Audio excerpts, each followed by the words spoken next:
So ngayong araw, susubukan natin gumawa ng authentic na carbonara. Yung creamy na carbonara na hindi gumagamit ng cream. Kung di egg yolk ang nagpapakreamy doon sa sauce niya. So simulan na natin.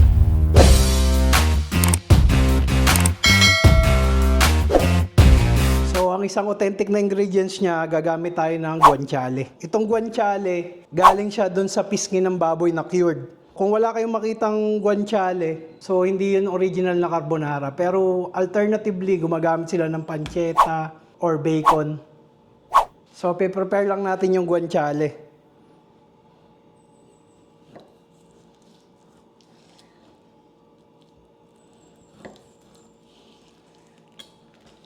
So, tatanggalin nyo lang tong pinakabalat niya kasi ano siya makunat na.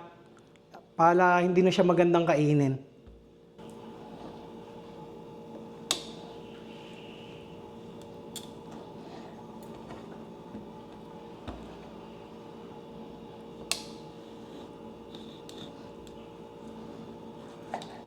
So pag sinama nyo to, pwedeng masira yung ipin nyo. Tapos, hiwain lang natin siya.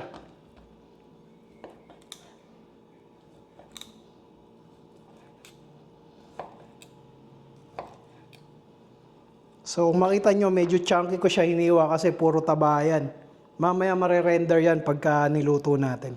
So, simulan na nating lutuin yung guanciale. So, magsisimula tayo sa cold pan. So, cold pan siya para mas ma-render natin yung mga taba niya, tapos para maging malutong yung guanciale.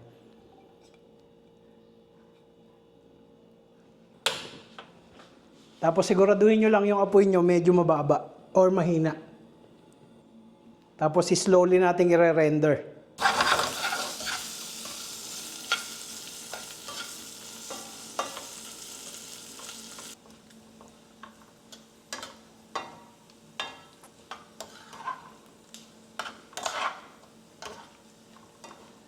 So pagkayari ng mga ilang minutong pagluluto, ganito na siya, na-render na natin yung mga taba niya. Tapos crispy na rin siya. Pansinin niyo, wala naman ako nilagay na mantika, pero ito yung naging mantika niya. So ise-set aside lang natin siya, then gagawin na natin yung sauce. So para sa sauce niya, gagamit tayo ng 5 egg yolk. Para yun sa approximately mga 400 grams na pasta.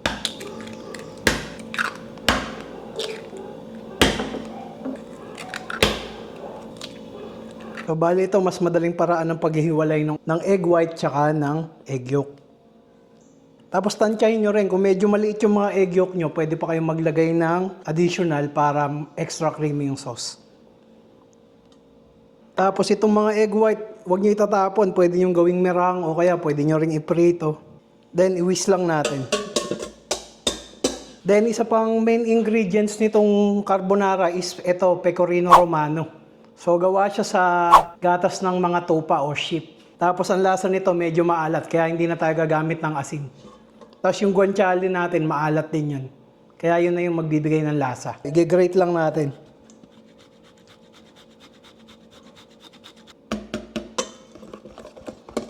Tapos, tansyahin nyo lang kung gaano karami yung ilalagay nyo. So, ito, medyo mukhang kulang pa. Dadagdagan ko pa siya.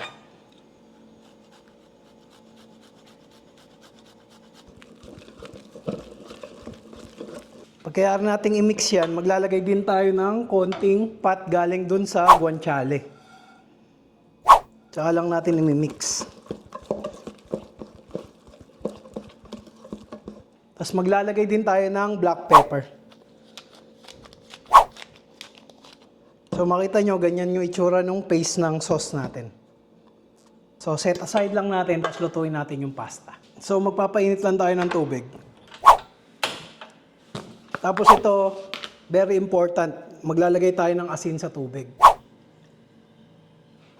So tandaan nyo, walang oil ha. Magagalit yung mga Italian sa atin. So kapag kumukulo na yung tubig natin, siguraduhin nyo rolling boil yung tubig bago nyo ilagay yung pasta. So ilagay lang natin, tapos tsaka mo i-twist. Tapos lulutuin lang natin yung pasta hanggang maging al dente. So itong pasta na to ayon sa packaging niya mga 8 minutes. So lulutuin natin siya mga 7 minutes lang.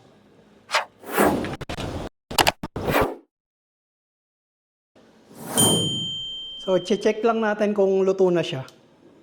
So ayan, medyo al dente na siya. So kagatin nyo para matesting nyo. Meron pa siyang konting bite pero okay na. Luluto pa siya sa residual cooking. So itatabi na natin, then i-assemble na natin yung carbonara. So kapag luto na yung pasta natin, hindi ko na siya sasalain. Ididirekta ko na siya dito. So kung mapapansin nyo, hindi ko siya sa kawali niluto kasi nagre-retain ng heat yung kawali. Iwasan nating maging scramble egg yung mga itlog. So yung init ng pasta, yun na yung magluluto doon sa itlog para mas maging creamy siya. Tapos hindi ko na rin siya sasalain. Hayaan nating may kasamang tubig para sumama doon sa sauce natin.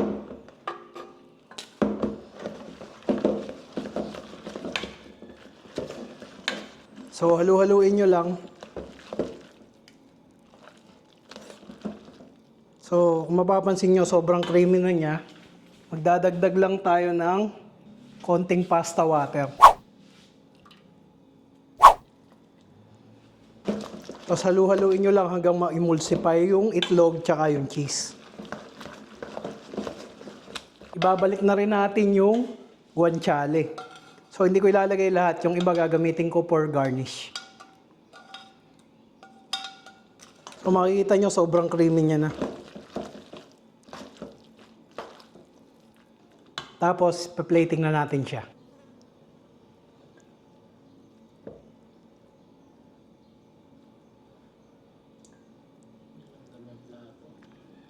Tapos, ilalagay lang natin yung natirang mga guanciale.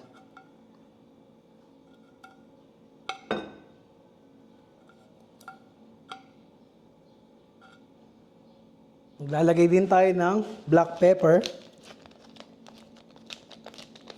At maglalagay din tayo ng konti pang pecorino.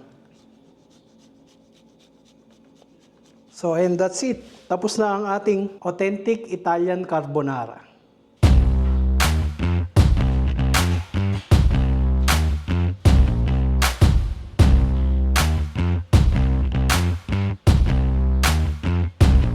So, dito na tayo sa pinaka-exciting part, yung tikiman. So, tikman natin.